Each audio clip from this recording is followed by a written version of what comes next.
Sanji kemudian melompat ke Vega Tank 8 dan menyelamatkan Bani. Namun tiba-tiba terjadi hal aneh, di mana muncul lingkaran ajaib di tengah pulau Egghead berupa bintang dan juga simbol angka 5 bersamaan dengan munculnya ledakan api dan juga petir hitam. Kemudian muncul pengumuman dari salah seorang marinir yang mengatakan jika Saint Saren ada di pulau tersebut. Sementara itu, seorang seperti marinir tidak diperbolehkan untuk melihat Saren. Jika saja mereka berani menatap matanya secara langsung, maka kepala orang tersebut akan meledak. Adegan kemudian beralih ketika Luffy masih bertarung melawan Kizaru. Mereka tampak terengah-engah. Kizaru sempat mengatakan jika dirinya tidak bisa terus berjuang atau tidak bisa menyelesaikan misinya. Dengan secepat kilat Kizaru kemudian menyerang Vegapunk. Meski tembakan lasernya meleset, namun dia berhasil menghancurkan jalan awal yang membuat Vega Tank 8 kemudian langsung jatuh ke tanah. Lalu tiba-tiba saja muncul suara Saren di seluruh penjuru pulau Egghead. Saren kemudian mengatakan suatu hal, yaitu pasifista hentikan. Terdengar seperti suara nada mengancam. Semua orang kuat yang berada di pulau tersebut kemudian merasakan aura yang sangat tak biasa. Namun pertarungan antara Luffy dan juga Kizaru masih berlanjut.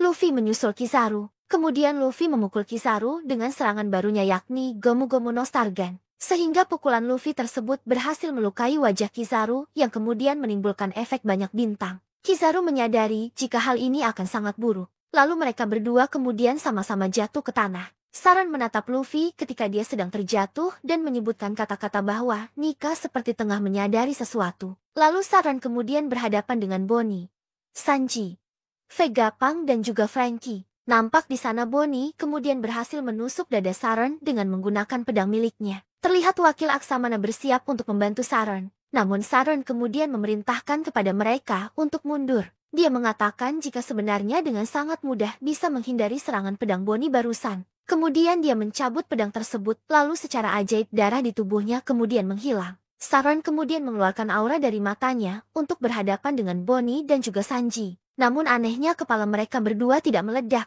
meskipun Bonnie dan juga Sanji terluka di kepala akibat serangan Saren. Lalu Kizaru kemudian menyampaikan permintaan maafnya kepada Saren. Saren kemudian mengatakan jika Kizaru sangat lambat menyelesaikan pekerjaannya. Kemudian Saren yang tiba-tiba saja akan menginjak Luffy yang sudah tak berdaya di tanah. Namun Franky kemudian menyelamatkan Luffy dengan tangannya. Vegapunk, Bonnie, Sanji, dan Franky tidak berdaya dan tidak dapat bergerak lantaran kekuatan misterius dari Saren. Dr. Vegapunk mengatakan jika ini bukanlah reaksi dari kekuatan ilmiah, melainkan kekuatan dari buah iblis. Kemudian memperlihatkan Saren meremas Bonnie. Bonnie saat itu mengatakan kepada Saren jika dirinya lah yang telah menghabisi ayahnya. Adegan lalu berpindah ke kilas balik.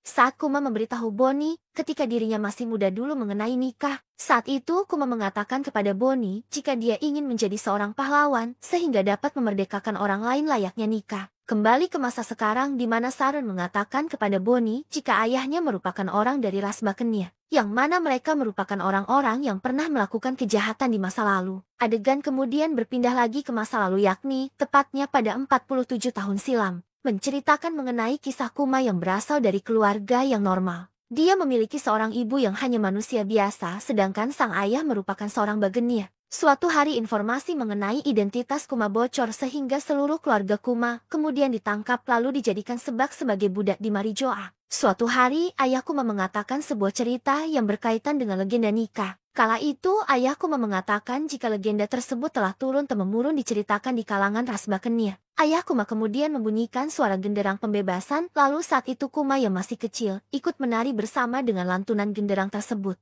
Hingga tiba-tiba saja ayah Kuma ditembak di bagian kepalanya oleh Tenryubito lantaran dianggap menimbulkan kebisingan. Kembali lagi adegan beralih kepada 38 tahun yang lalu. Tenryubito menjelaskan jika setiap 3 tahun sekali para Tenryubito akan turun ke Marijoa. Di sana mereka akan mengadakan suatu permainan yang sangat kejam yakni berburu manusia. Mereka melakukan permainan tersebut di pulau yang tidak memiliki pemerintahan. Para Tenryubito melepaskan para budak-budak mereka yang bermasalah, kemudian mereka memusnahkan budak-budak tersebut bersama dengan penduduk asli pulau tersebut. Setelah itu, pemerintah dunia akan mengklaim pulau tersebut sebagai miliknya setelah memusnahkan para penduduk di sana. Tahun ini, tempat yang akan dijadikan sebagai permainan mereka adalah God Valley yang letaknya berada di West Blue. Raja God Valley mencoba untuk menghentikan hal tersebut. Namun dia dihabisi nyawanya oleh Saint Vigarland Garling. Saat itu pertandingan dimulai. di mana para tenryubito berharap jika pertandingan tersebut dimenangkan oleh Garling yang kala itu terlihat tampan dan banyak disukai oleh para tenryubito. Adegan kemudian beralih di mana seseorang mengatakan kepada Saturn jika mereka telah berhasil menangkap seseorang yang kabur yang merupakan anak suku Bagennya. Dilihatkan Kuma diseret ke lapangan oleh budak lainnya. Budak-budak itu sangat takut jika Kuma kabur karena hal itu dapat membahayakan para budak lainnya. Ketika sedang menyeret tubuh Kuma kecil, tiba-tiba saja muncul dua orang budak lainnya dari atas bukit yakni Emporio Ivankov dan juga Ginny. Ivankov menyebutkan jika bocah tersebut adalah hadiah untuk tahun ini yang berasal dari suku Bakennya. Lalu Ginny mengatakan jika kakaknya juga sangat besar, tetapi hanya di bagian kepalanya saja. Orang yang dimaksud Ginny adalah Ivankov. Sedangkan Ivankov tak menggubris omongan Ginny tersebut. Kemudian Ivanov mengatakan kepada Kuma jika dirinya lebih memilih untuk hidup. Lalu dia kemudian bertanya kepada Kuma tentang bagaimana dengan dirinya. Apakah Kuma memilih untuk hidup juga sama dengan dirinya? Atau lebih memilih untuk menyerah dan mati. Kemudian diperlihatkan bajak laut rak datang ke God Valley. Dilihatkan Kaido, Shiki, Charlotte, Lin, dan lainnya di sana. Sementara itu, Monkey D. Garp juga dikirim ke sana untuk menemui mereka. Diperlihatkan juga salah satu kru bajak laut rak lainnya yakni Gloriosa yang berasal dari Amesan Lily. Dalam turnamen budak tersebut terdapat sebuah peti yang akan diberikan kepada pemenang yang ternyata berisikan buah iblis. Di antara buah iblis yang menjadi hadiah tersebut adalah buah iblis milik Kaido dan juga milik Kuma. Di sisi lain dalam kesempatan kali ini, Kuma dan Ivankov memiliki rencana lain yakni mencuri buah iblis tersebut dan segera menggunakannya untuk melarikan diri. Setelah Ivankov berhasil mencuri peti yang berisi buah iblis, tiba-tiba dirinya diserang oleh Big Mom padahal di dalam peti tersebut berisi buah iblis Wowonomi. Sedangkan buah iblis lainnya yakni Niku Nomi berhasil diambil lebih dulu oleh Kuma dan dia pun memakannya. Di sisi lain diperlihatkan kelompok bajak laut Raja datang ke God Valley. Saat itu, Roger masih mengenakan topi jerami yang sebelumnya sudah diwariskan kepada Shanks. Lalu Shanks mewariskannya kepada Luffy saat ini. Berpindah menuju kerajaan Sorbet yang kemudian menjadi tempat bersembunyi bagi Ivankov, Ginny, dan juga Kuma. Setelah 8 tahun kejadian yang menimpa God Valley, diceritakan di kerajaan Sorbet. Hampir 1 dekade telah berlalu setelah Ivankov dan Ginny bertemu dengan Kuma. Saat ini usia Kuma adalah 17 tahun dan dia telah menjadi seorang pendeta. Karena buah iblisnya Kuma kini mampu menyembuhkan orang sakit dan lanjut usia dari rasa sakit yang mereka rasakan. Sehingga Kuma diberi sebutan dengan tangan ajaib oleh orang-orang desa. Sementara itu, Ginny juga saat ini sudah berusia 21 tahun dan sudah tumbuh menjadi gadis yang sangat cantik dan sangat populer di kalangan pemuda setempat. Di desa tempat mereka tinggal sedang terjadi krisis di mana banyak warga yang mengeluh tentang raja baru mereka yang berhati dingin dan juga pelit.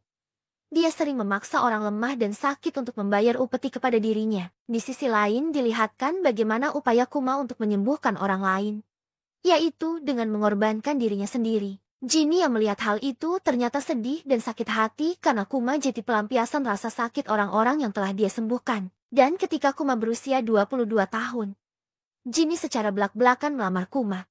Namun Kuma menolak lamaran tersebut. Kuma tak ingin kejadian yang sama di masa lalunya membuat Ginny sengsara karena menikah dengan ras yang benci pemerintah dunia. Kuma kemudian mengubah topik pembicaraannya, yaitu bercerita tentang Dragon dan pasukan kebebasannya. Dalam percakapan tersebut Kuma menyampaikan bagaimana Dragon yang sangat dia kagumi adalah seorang yang berani yang memiliki rasa keadilan. Oleh karena itu, Kuma ingin menjadi seperti Dragon dan berlayar di lautan luas untuk menyelamatkan banyak orang. Di sisi lain, Kuma menemukan tentara raja menculik rakyatnya yang mengklaim jika mereka bisa menggunakan rakyat tersebut dengan sesuka hati karena undang-undang yang berlaku di sana. Undang-undang tersebut adalah membagi kerajaan menjadi 2 bagian, yaitu membuang tanah selatan yang terabaikan di mana para orang tua dan juga miskin tinggal di sana. Sedangkan wilayah utara sangat makmur. Selanjutnya Kuma dan Ginny akhirnya dipenjara karena protes dengan kebijakan tersebut. Namun tanpa diduga tentara kebebasan revolusioner membebaskan mereka. Pasukan tersebut dipimpin oleh Dragon dan Ivankov yang kemudian meminta mereka untuk bergabung dan mengubah dunia. Akhirnya Kuma dan Ginny setuju untuk bergabung dengan mereka. Namun Dragon menyadari jika mereka kekurangan sumber daya dan dana yang diperlukan yang kemudian membuat Kuma pada akhirnya kembali merawat gerejanya yang terletak di tanah selatan. Setelah bertahun-tahun Ginny berhasil naik pangkat menjadi anggota angkatan darat di pasukan revolusioner. Dia sangat bersemangat untuk bergabung dengan pasukan Kuma keesokan harinya dalam misi yang sangat penting. Namun sayang markas tentara revolusioner mendapatkan informasi jika Ginny telah diculik. Hal ini kemudian membuat Dragon dan seluruh pasukan revolusioner khawatir dan bertanya-tanya mengenai siapa musuh mereka kali ini. Mereka akhirnya harus terus melakukan rencana tanpa adanya salah satu pemimpin kunci mereka yaitu Ginny. Ginny diculik dan akan dijadikan istri oleh Tenryubito. Seluruh pasukan tentara revolusioner yang bersama dengan Ginny juga sudah dimusnahkan dalam serangan mendadak pemerintah dunia. Pasukan revolusi dan juga Kuma kemudian menjadi semakin ganas dalam pertempuran setelah mengetahui kabar tersebut.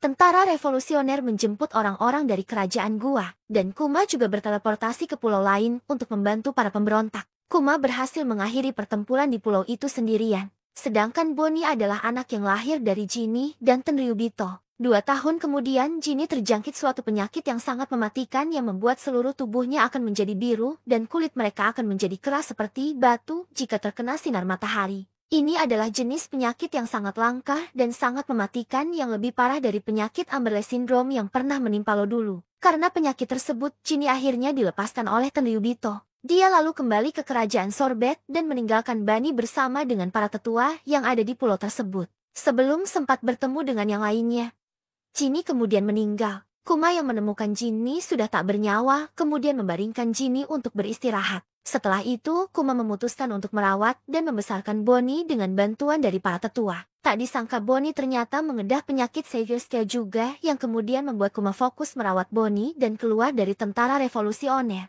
Kuma tinggal bersama dengan Bonnie dalam sebuah gereja. Di sana, Kuma banyak memberikan Bonnie buku-buku tentang berbagai pulau agar Bonnie bisa membacanya. Dia sangat menghindari cahaya alami untuk kesehatan Bonnie agar tidak terjadi hal yang sama seperti Ginny. Namun Kuma harus mengetahui hal yang sangat menyakitkan ketika seorang dokter mengatakan kepadanya jika Bonnie akan mati saat menginjak usia 10 tahun. Bonnie mendengar percakapan tersebut namun dia salah paham dengan percakapan tersebut. Dia malah mengira jika dirinya akan sembuh ketika berusia 10 tahun. Sementara Kuma yang melihat kebahagiaan Bonnie tersebut tidak mampu untuk menyampaikan yang sesungguhnya kepada Bani. Sementara itu, mantan Raja Sorbet kembali ke kerajaan Sorbet lalu menghabisi warga yang ada di sana. Dan warga di sana kemudian berbondong-bondong untuk meminta bantuan Kuma. Raja Bekori mendengar berita mengenai apa yang dilakukan oleh kerajaan Gua di sana yakni membakar Great Terminal. Sehingga dia kemudian melakukan hal yang sama di kerajaan Sorbet dengan membakar desa-desa dan juga menembak orang-orang yang melakukan protes. Kuma yang mengetahui hal itu kemudian marah dan menghancurkan istana dan mengalahkan Raja Bekori sendirian. Kuma kemudian menjadi raja baru di kerajaan Sorbet atas permintaan rakyat di sana. Namun dirinya ternyata masih tinggal di gereja dan yang menjalankan kerajaan Sorbet adalah Raja Bodoh. Suatu hari, Bonnie diketahui memakan buah Toshi Toshinomi namun tidak secara sengaja. Raja Bulldog kemudian membawa berita buruk kepada Kuma jika mantan Raja Bekori melarikan diri lagi dan saat ini pemerintah dunia malah berada di pihaknya. Pemerintah dunia membantu Bekori agar bisa kembali merebut kerajaan Sorbet. Kuma saat itu berniat untuk menghancurkan Bekori selamanya meskipun setelah itu dirinya tidak bisa lagi berada di kerajaan Sorbet. Setelah berhasil menenggelamkan semua kapal yang membantu Bekori, Kuma kemudian melarikan diri ke laut dan memutuskan untuk menjadi bajak laut. Sehingga membuat dirinya kemudian menjadi buronan dengan harga bounty yang sangat tinggi. Di sisi lain, Bonnie tinggal bersama dengan Connie di kastil kerajaan Sorbet. Dirinya terus mencari obat untuk menyembuhkan penyakit Bonnie. Kemudian Kuma kembali bertemu lagi dengan Dragon yang kala itu Dragon memberitahu Kuma jika Ivankov dan Inazuma sudah ditangkap dan dipenjara. Sementara itu, Kuma kini sudah menjadi Raja Tilan dan menjadi bajak laut. Cerita berlanjut di Kilas Balik Kuma. Kizaru beserta anak buahnya datang ke markas Dr. Vegapunk. Markas lainnya yang terletak di Penghazer telah meledak yang terjadi secara misterius. Saat itu, Kizaru membawa Danden Mushi Saint Saren kepada Dr. Vegapunk. Yang mana inti dari pembicaraan tersebut adalah meminta agar Dr. Vegapunk mau membuat Kuma dijadikan sebagai bahan percobaan alias senjata dari manusia yang berbentuk pasifista. Meski pada awalnya Dr. Vegapunk tidak menyetujui hal tersebut lantaran dia sama saja dengan menghabisi nyawa manusia. Dan parahnya lagi, hal itu juga akan membuat Kuma menjadi senjata seutuhnya yang tidak memiliki akal serta perasaan. Namun pada akhirnya, Dr. Vegapunk harus melakukan hal tersebut. Karena Saint Saron telah melakukan hal licik yakni menyendera Bonnie sehingga pada akhirnya operasi pun tetap dilanjutkan. Tak hanya itu, Dr. Vegapunk juga melakukan operasi kepada Bonnie untuk menyembuhkan penyakit langkanya yakni Savior Scale. Setelahnya mereka berdua melakukan operasi yang memakan waktu hampir 2 tahun lamanya. Dan setelah 2 tahun itu, Bonnie kemudian dikembalikan ke kerajaan Sorbet. namun tidak bebas. Karena dirinya selalu diawasi oleh utusan pemerintah dunia tanpa sepengetahuannya. Dan Kuma juga kembali ke sana namun dirinya hanya sebentar. Karena dia hanya mengantar Bonnie untuk dititipkan kepada orang-orang kepercayaannya. Kuma berjanji kepada Bonnie akan kembali menemuinya setidaknya setahun kemudian. Namun di sini Kuma sangat sadar jika hal itu tidak akan mungkin bisa terjadi. Karena setelah ini dirinya pasti akan melupakan segalanya dan menjadi senjata bagi pemerintah dunia. Bonnie yang masih kecil tidak tahu mengenai hal itu. Dirinya hanya mempercayai janji ayahnya tersebut. Setelah itu Kuma pun kembali. Di sini dia pada akhirnya bergabung menjadi anggota Shichibukai yang sempat membuat Shichibukai lainnya terkejut dengan kedatangan Kuma kali ini. Kuma kemudian menuliskan surat kepada Bonnie dan mengatakan keadaan Kuma yang saat ini masih berlayar dan dalam keadaan baik-baik saja. Setelah itu, Kuma mengirimkan surat tersebut dengan sangat hati-hati. Kemudian Kuma tinggal di desa Lufia itu berada di desa Fushia. Cerita berlanjut dengan memperlihatkan kampung halaman Luffy pada 3 tahun yang lalu di Gunung Kolubo Kerajaan Goa East Blue. Saat itu, Kuma tengah memperhatikan ada seorang anak kecil tengah berlatih dan meneriakkan kata Gomomo X. Dia juga telah menghancurkan batu berukuran besar yang membuat harimau dan buaya yang sedang berlatih dengannya menjadi ketakutan. Saat itu, Kuma teringat obrolannya dengan Dragon di kapal. Kuma beranggapan jika Dragon sangat mengenal pulau itu. Kuma mengatakan kepada Dragon jika dirinya pernah bertemu dengan seorang anak muda di desa tersebut. Namun tiba-tiba Dragon menghentikan ucapan Kuma dan mengatakan jika anak adalah titik kelemahan orang tua mereka. Kuma sangat terkejut mendengar hal itu dari Dragon. Dia pun kemudian meminta maaf kepada Dragon serta berusaha untuk melupakan apa saja yang pernah dia lihat. Kembali lagi ke bagian ketika Kuma masih terus mengawasi latihan Luffy. Saat itu, Luffy berusia 16 tahun. Saat sedang asyik mengamati Luffy, tiba-tiba saja ada panggilan yang kemudian membuat Kuma tiba-tiba saja menghilang dengan cepat. Luffy saat itu juga sadar jika ada seseorang yang mengamati latihannya dan berniat untuk mengalahkannya. Ternyata saat itu Kuma mendapatkan panggilan dari pemerintah yang memerintahkan Kuma untuk menghajar bajak laut yang telah menjarah kapal milik pedagang. Kuma lalu melaksanakan tugas tersebut dengan sangat cepat dan mudah. Setelah itu dirinya menuliskan surat untuk Bonnie dan mengatakan jika dunia luar sangatlah indah dan juga dia sangat ingin melihat wajah Bonnie. Dan Bonnie juga merindukan ayahnya setiap hari. Sehingga dia selalu menunggu kiriman surat dari Kuma di kerajaan Sorbet. Ternyata setiap surat yang dikirim oleh Kuma dibaca oleh Alpha yang merawat Bunny. Alpha selalu membaca surat-surat tersebut dan merasa sangat sedih sehingga dia kemudian menyobek surat-surat itu. Lalu Alpha masuk ke dalam kamar Bonnie dan menyuruhnya untuk meminum obat. Meskipun sangat pahit, Bonnie tetap harus meminumnya karena obat tersebut sangat manjur. Padahal yang diminum Bonnie itu bukanlah obat, namun placebo atau obat kosong rasa jeruk. Cerita kemudian berpindah ke laboratorium dari Egghead. Saat itu, kepala Vegapunk sudah tidak besar lagi karena dia telah memotongnya dan menanamkan apel separuh di atasnya. Saat itu, Vegapunk juga telah selesai membuat kloningan Stussy yang nantinya akan menjadi anggota CP0. Dia kemudian melakukan proses selanjutnya kepada Kuma, yaitu memulai proses penghilangan sifat manusia pada otak Kuma saat itu. Di sisi lain, Kuma tetap menuliskan surat kepada Bonnie yang tanpa diketahuinya jika surat-surat tersebut tidak pernah sampai kepadanya. Di tempat lain, saat ini di kerajaan Sorbet sedang dalam keadaan bersukacita karena mereka tengah mengadakan pesta ulang tahun untuk Bonnie. Di saat semua orang sang terlelap karena kelelahan berpesta, Bonnie kemudian diam-diam menggeledah gereja untuk memastikan jika dia akan menemukan surat dari ayahnya. Namun sayang Bonnie tak kunjung menemukannya. Adegan kemudian berpindah ke markas pasukan revolusi di Batigo, yang mendengar kabar jika Kuma telah menyelamatkan pasukan revolusi yang tengah terdesak oleh angkatan laut. Namun Kuma kemudian langsung menghilang tanpa mengatakan apapun. Sehingga Dragon beranggapan pasti Kuma memiliki alasan tersendiri mengapa dirinya melakukan hal itu. Di sisi lain di kerajaan Solobet terdengar kabar yang menggembirakan. Hal itu karena Bonnie sudah dinyatakan sembuh dari sakitnya dan juga permata biru yang ada di wajahnya juga telah menghilang. Namun Alpha masih tidak mengizinkan Bonnie untuk pergi kemanapun meskipun dirinya telah sembuh. Connie saat itu menyadari jika Alpha adalah utusan pemerintah dunia, karena dirinya telah mengetahui rahasianya setelah mereka keceplosan saat mabuk dalam pesta. Oleh karena itu, Connie juga tidak percaya jika selama ini Kuma tidak pernah mengirimi Bonnie surat.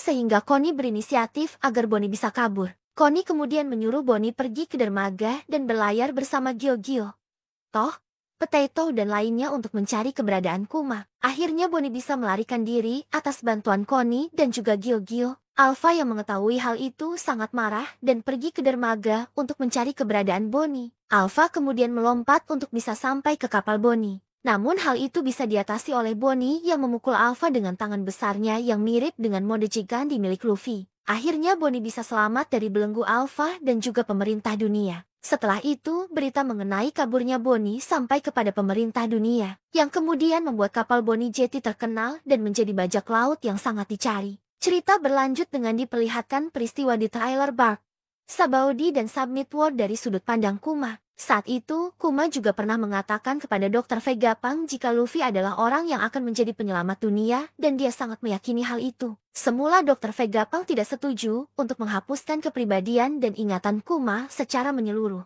Namun Kuma bisik keras agar Dr. Vegapunk melakukannya. Dr. Vegapunk tidak bisa menolak hal itu. Dia kemudian setuju untuk menghapuskan semua ingatan Kuma dan menyimpannya di Popo Bubble. Sebelum melakukan operasi, Kuma mengatakan sesuatu kepada Dr. Vegapunk. Kuma meminta kepada Vegapunk agar mengucapkan selamat ulang tahun yang ke-10 kepada Bonnie atas namanya yang kemudian sukses membuat Dr. Vegapunk ikut menangis. Dr. Vegapunk sangat tersantu dengan pengorbanan Kuma. Menurutnya, kematian Kuma akan membuat semua orang yang menyayanginya sangat sedih. Cerita berlanjut pada masa sekarang di mana Bonnie tidak berdaya berada dalam cangkraman Gorosa Saron raksasa. Gorosa Saron juga semakin membuat Bonnie sedih karena dirinya lah yang telah membuat keluarga Kuma mengalami nasib yang malang. Sehingga membuat Bonnie semakin membenci Saron. Fakta lain juga terungkap jika ternyata Gorosa Saron pernah melakukan uji coba atau suatu eksperimen terhadap Juribani di masa lalu. Sehingga terungkap jika semua kekuatan yang dimiliki oleh Bonnie saat ini adalah hasil dari eksperimennya. Bonnie semakin membenci Saron dan terus berusaha melawannya dengan semua kekuatannya. Namun sayang Bonnie sudah tidak sanggup lagi menghadapi Saron saat ini.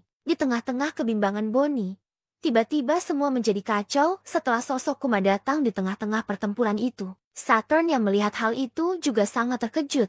Kuma tidak bisa dihentikan oleh siapapun di sana. Kemudian Bonnie menyadari jika ayahnya telah datang dan terus memanggil ayahnya tersebut. Saturn sangat terganggu dengan kebisingan itu dan melempar Bonnie hingga Bonnie terjatuh. Kuma yang melihat hal itu kemudian segera meraih Bonnie dan melindunginya dari serangan Saron selanjutnya. Kuma sangat marah melihat Saron, dan hal itu sukses membuat Saron sangat heran sekaligus terkejut melihat apa yang telah Kuma lakukan. Saron dan juga Vegapunk sangat kebingungan karena melihat Kuma masih bisa bergerak bebas padahal tombol save distract telah ditekan. Dan juga masih membingungkan bagaimana Kuma bisa tahu jika Bonnie berada di Pulau Egghead. Kuma akhirnya terlibat pertarungan dengan Saron yang membuat Saron akhirnya terempas dan tertimpa reruntuhan. Sementara semua orang juga tidak menyangka karena baru kali ini ada seseorang yang bisa melawan salah satu Gorosei yang sangat kuat. Sementara itu, Bonnie kemudian memeluk Kuma dan mengucapkan kata terima kasih kepada ayahnya. Bonnie juga mengatakan jika dirinya sudah melihat semua masa lalu Kuma,